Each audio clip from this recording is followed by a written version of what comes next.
Merry Christmas from Holy Trinity Lutheran Church. Some of you may have come to our Christmas Eve services last night. Some of you may have not been able to attend. So we wanted to be able to do a video message for those who maybe couldn't hear it before. Now, the service from Christmas Eve last night is live streamed in its entirety, also on our YouTube channel. But if you're not able to watch the entire service, or if the sound isn't quite right because we're still working on our live streaming, we wanted to make sure you could also hear the message this year. I understand why images and art of the nativity scene are always depicted as so serene and peaceful. But just once, I would like an artist to give us a more realistic picture. Now, I understand that because Jesus came to be seen as the Son of God, people have wanted to see that scene as a perfect, holy moment. But just once, I'd like to see an artist show the difficulty of taking care of a newborn baby. I'd like to see Joseph pacing back and forth, frantically rocking the child, trying to get him to stop crying. I'd like to see Mary with bags under her eyes and her clothes soaked with sweat from giving birth. She then yells at Joseph to get those smelly animals out of here so her kid can sleep. Now, I'm sure this is not how the two of them had planned things to be. I mean, how prepared were they? Did they have enough diapers? Were there enough clean blankets? Did they know what to do to calm their child? Did Mary even know any lullabies to sing? When my wife and I were first expecting our first child, I remember how much we wanted to be prepared. We started reading books like What to Expect When You're Expecting. We took birthing classes. We talked to people who already had kids. We were both excited and scared, and we wanted to be as ready as we could be. Somewhere my wife had read about how if you learn a song and you sing it to your baby while they're still in the womb, the baby would then recognize it after they were born. And therefore the song would be more effective in trying to keep them calm. Now, we weren't sure how true this really was, but we had heard about the long sleepless nights, the difficulty of trying to keep your baby from crying so much, and we were willing to take any advantage that we could get. The first step was to pick a song.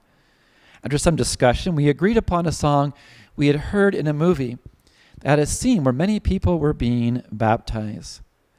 The song goes like this. As I went down in the river to pray, studying about that good old way, and who should wear the starry crown? Good Lord, show me the way. Oh, children, let's go down. Let's go down. I want to go down. Oh, children, let's go down, down in the river to pray. We sang this song as we were driving. We sang it when we were hanging out in the kitchen. And we sang it as we were going to bed. After a child was born, we then began singing the song to her. And it's hard to say whether she actually remembered it or not. And it wasn't like she just magically stopped crying every time we sang it. But like any good lullaby, it did help to calm her down when she was getting fussy. And because we'd already talked about it, when those moments came up and she needed to be soothed, we now had our go-to song. We didn't have to think about it. And at times, the song actually soothed me in an unexpected way as well. For as a parent, there are times when you just don't know what to do. You just don't know what will help your child to stop crying and help calm them down. And at moments like those, I could remember I could still sing.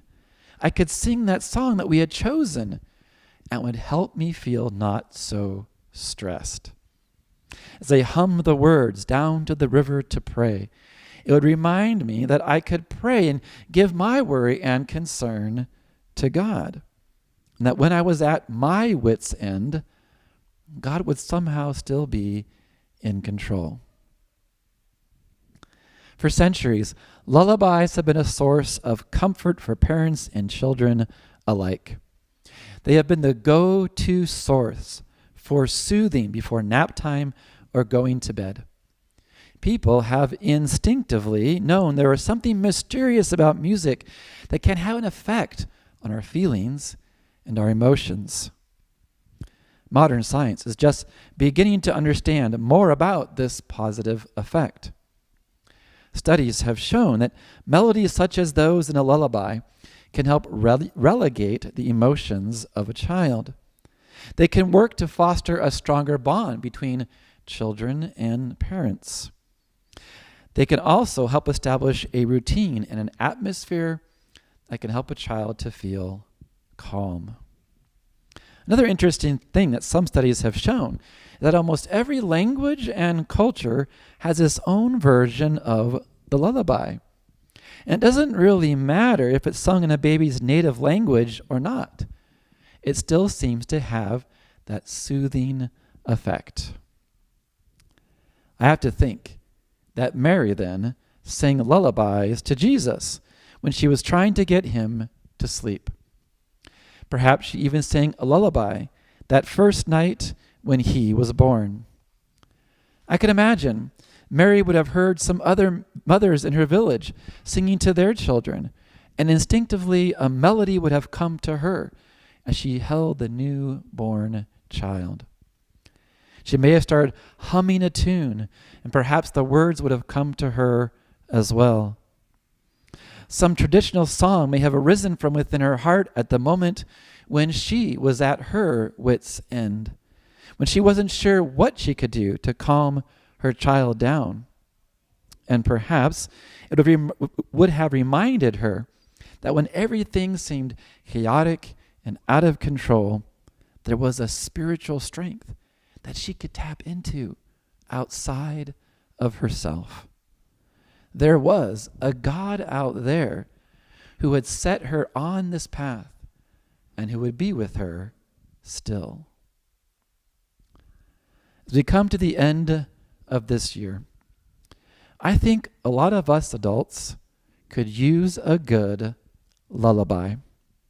We could use something to soothe our anxiety and worry, as we have often been on constant high alert during this pandemic that we thought would be over, and yet continues to spread and affect so many aspects of our lives. We could use something that will calm the rage and the anger that has seemed to permeate so much of society this past year. Just as things were getting better in the spring, the Delta variant hit. Just as things were getting better in the fall, now Omicron variant has hit. Instead of coming together over this public health crisis, people seem to be divided more than ever. And even when there have been times when the pandemic appeared to be getting better, many people still seem to be on edge. Incidences of unruly passengers on airplanes skyrocketed this year. Violent crime has been on the rise. Misinformation has increased and seems to be creating different realities for different folks. It can feel kind of chaotic in our culture these days, and like things are a little bit out of control. This is why we need to pause here at Christmas time to recall the ancient story of a God becoming flesh, of a God who becomes human like us. Now, this isn't to recall some perfect ideal that we could never attain, but rather it's to remember that it never was perfect. It was never the ideal image we may have thought it was, or the artist depicted as. And yet, God was still there. Mary and Joseph and the shepherds, they were all people who were living on the edge. They were all people who were living on the margins of society, perhaps wondering if they were even going to make it. Maybe things had gotten so bad they'd even forgotten the promises of their prophets. Maybe they had forgotten that the Messiah was still coming. Then the angels burst through with songs in the heavens, shattering the silence of that night sky, waking up the shepherds and alerting them to God's presence in a stable. The music of these celestial messengers draws the shepherds to the manger. It inspires them to visit and to bring their worship to the child, which then awakens in Mary the realization that her baby will bring a new kind of hope to the people, just as the angel had told her. A couple days ago, I experienced a taste of how music can continue to awaken the spirit in someone who may have forgotten it all. I got out with several students and a couple adults from our church to do some Christmas caroling, and one of our stops was at an assisted living home. As we gathered outside the sliding glass door of our church members' room, I noticed some of the staff had brought a few other residents to hear us as well. We began singing Joy to the World and O Come All Ye Faithful. As we were singing, I could hear some clapping coming from inside the room.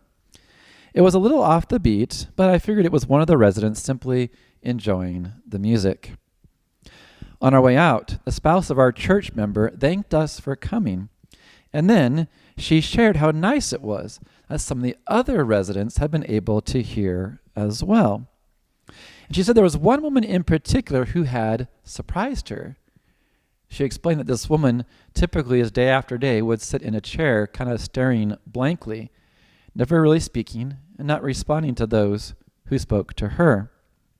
Yet during the caroling, the woman had suddenly started to clap. The music had seemed to awaken some memory within her. I don't know if she was Christian or not, as she had heard the song at church or perhaps over the speakers at a mall, but she remembered something in the music and responded with joy. With all it seemed she had forgotten, she had not forgotten those songs. Tonight and today, we are once again awakened by the music of the angel chorus.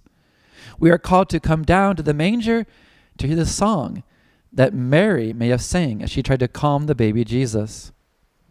We are called to come down to the manger where we can hear the lullaby that reminds us we can draw upon a source of strength that is greater than ourselves. It reminds us there is a river of love from which we can drink, whose waters sing of the mercies of a graceful God.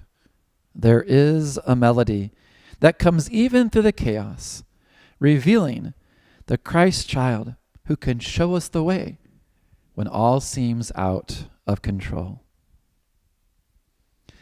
As I went down to the river to pray, studying about that good old way, and who should wear the starry crown? Good Lord, show me the way.